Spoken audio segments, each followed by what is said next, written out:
Yaorana, aujourd'hui je voudrais te parler d'un ressenti au niveau de ton empathie ou même médiumnique, d'un ressenti que tu peux avoir.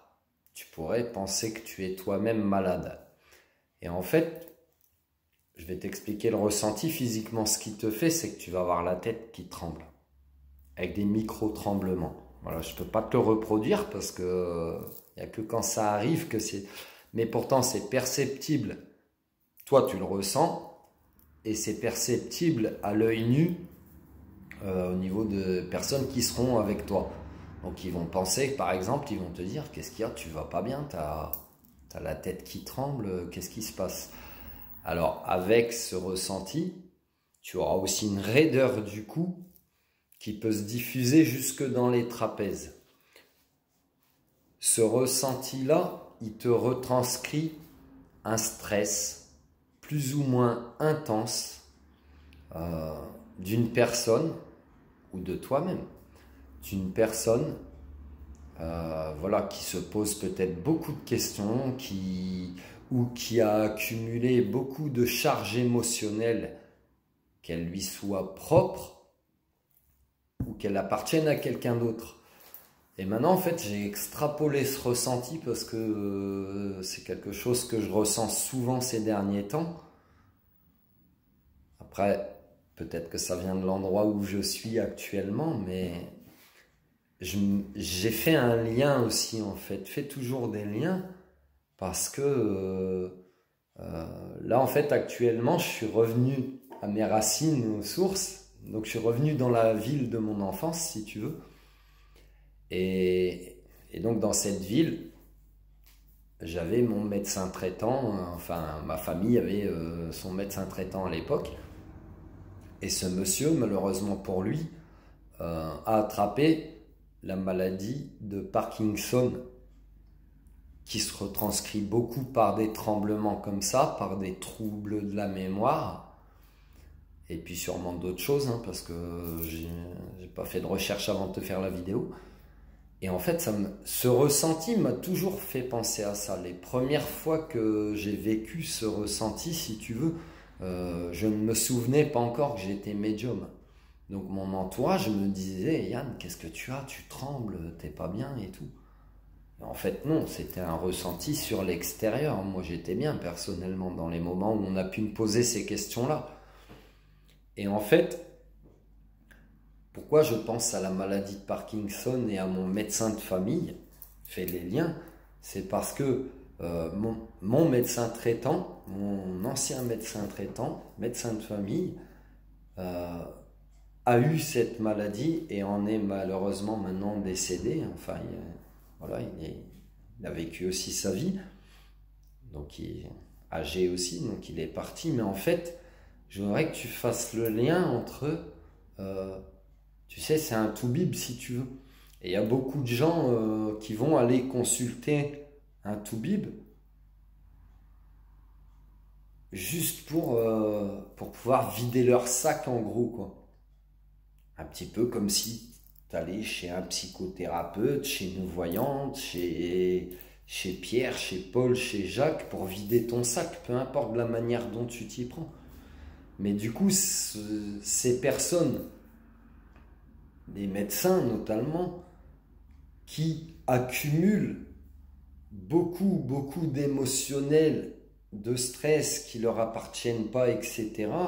Et en plus d'avoir une profession intellectuelle, le fait d'avoir une profession intellectuelle, si tu veux, les amène à réfléchir différemment ou à réfléchir plus vite que la moyenne ou à vraiment extrapoler les choses. C'est pour ça qu'ils réussissent dans leur diplôme, puisque souvent c'est des gens qui vont être avec un QI développé, un haut potentiel intellectuel, etc. Mais il faut savoir que le haut potentiel intellectuel fonctionne avec le haut potentiel émotionnel. Du coup, ces personnes accumulent beaucoup de charges émotionnelles sur elles-mêmes, ne prennent peut-être pas assez de temps pour s'en décharger, puisque elles le font quand même. Par exemple, un psychiatre ou un psychologue ils se psychanalysent les uns les autres, si tu veux, pour se décharger. Et ça leur permet aussi de comprendre certaines choses, de guérir, de s'entraider, etc. Un petit peu comme moi je peux le faire en allant voir mes frères et mes sœurs d'âme, en leur expliquant leur potentiel, etc. Et à chaque fois que j'ai une interaction avec quelqu'un, il n'y a pas de supériorité, il n'y a pas d'infériorité, il y a une complémentarité parce que l'expérience de l'un fait comprendre à l'autre des choses et vice-versa, tu vois.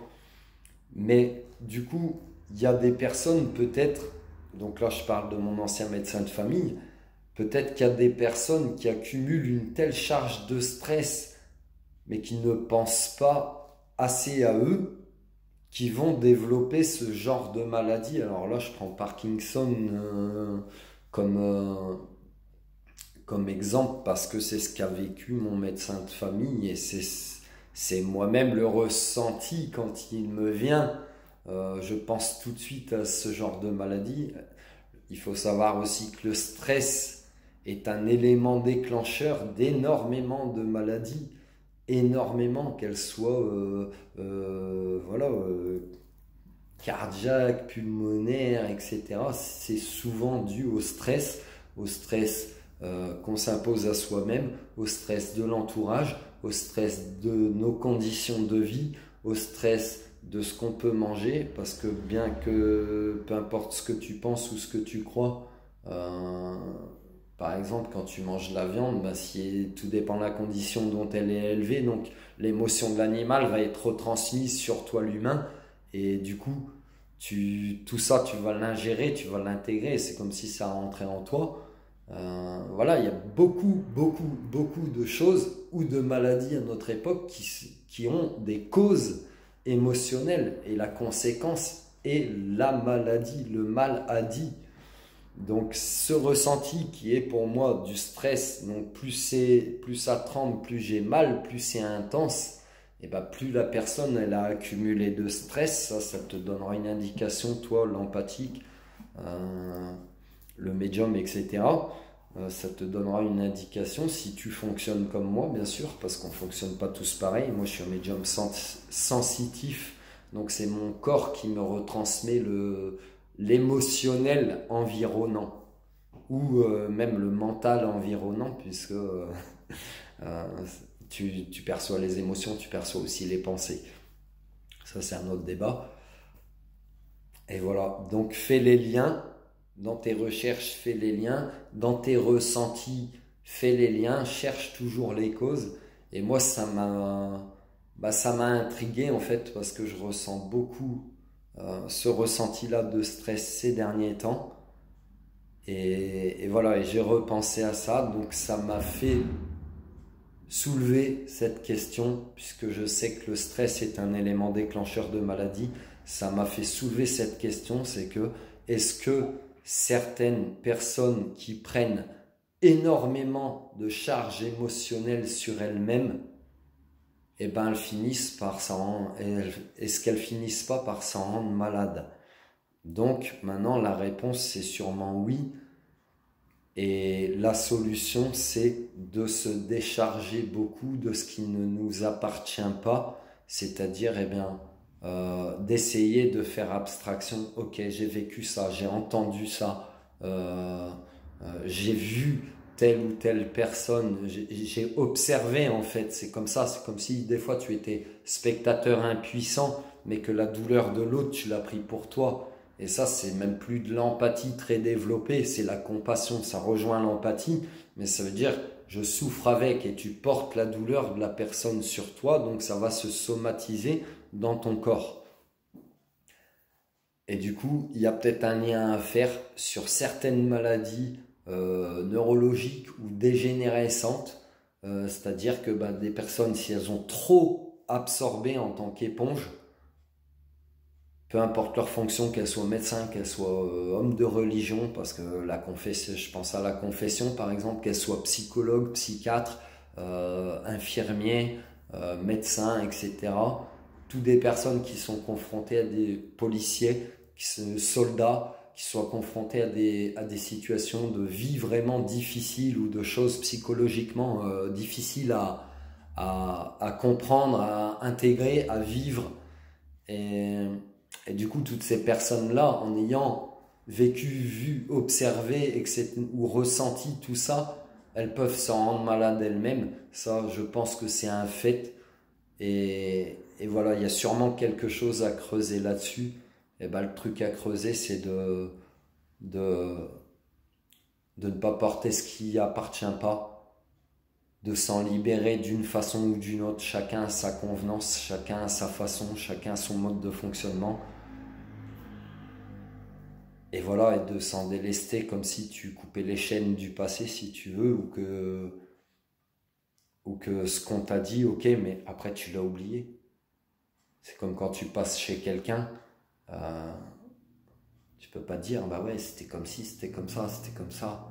C'est comme si tu juges ou que tu prends tout pour toi, c'est même pas du jugement, mais ce qu'on t'envoie, tu, tu ne le gardes pas pour toi, tu l'entends, tu l'intègres, tu le comprends, mais tu l'extériorises. Peu importe de la manière dont tu l'extériorises, mais ça ne t'appartient pas. Donc ne te rends jamais malade avec quelque chose qui ne t'appartient pas. Voilà, j'espère que ça t'a parlé. Tu peux t'abonner, tu peux liker, tu peux partager. Active la petite cloche, tu peux me soutenir si tu le souhaites. Me retrouver sur Facebook, sur Insta pour les énergies avec les cartes tous les matins. Tu peux retrouver mes livres disponibles sur librinova.com en format numérique en tapant Yann Dequin. Tu trouveras mes publications. Il y en a d'autres qui arrivent. Prends soin de toi. Et voilà. Bisous.